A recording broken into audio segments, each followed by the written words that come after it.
आज हम पढ़ेंगे कुछ महत्वपूर्ण प्रश्न। पहला प्रश्न है द्वित्व व्यंजन।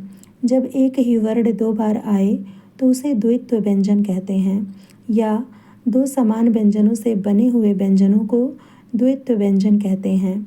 जैसे सच्चा, बच्चा, चप्पल, मक्का, मम्मी, बिल्ली, खट्टा आदि। यहाँ जितने भी शब्द हैं उसमें एक वर्ण दो बार आए हैं। जैसे बच्चा में च दो बार है, खट्टा में ट दो बार है, इसलिए यहाँ पर द्वित्व व्यंजन है। इसे हम द्वित्व व्यंजन वाले शब्द कह सकते हैं। फिर है आगत स्वर। आगत स्वर का मतलब होता है बाहर से आए हुए स्वर। जो स्वर बाहर से आते हैं उन्हें हम आगत स्वर या विदेशी स्वर कहते हैं।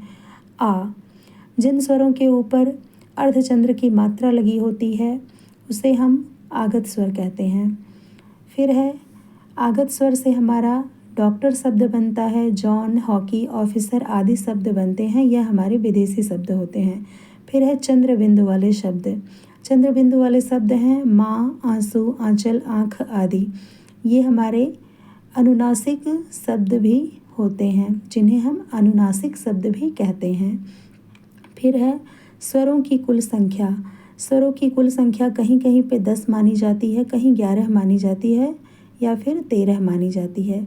ऑप्शन में जो आए आप उस पर टिक कर दीजिए, आपका आंसर गलत नहीं होगा।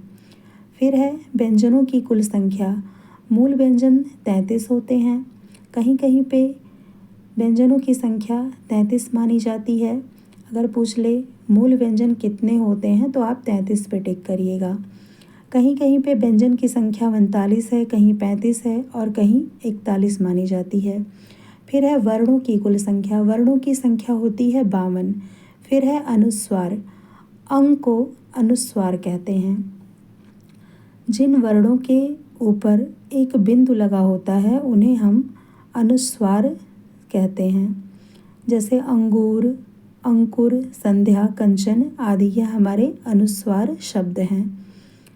फिर है अनुस्वार का अर्थ। अनुस्वार का अर्थ होता है जैसे अनुधन स्वर। इसका विच्छेद करेंगे तो हो जाएगा अनुधन स्वर। अनु का मतलब होता है बाद में और स्वर का मतलब होता है ऊपर।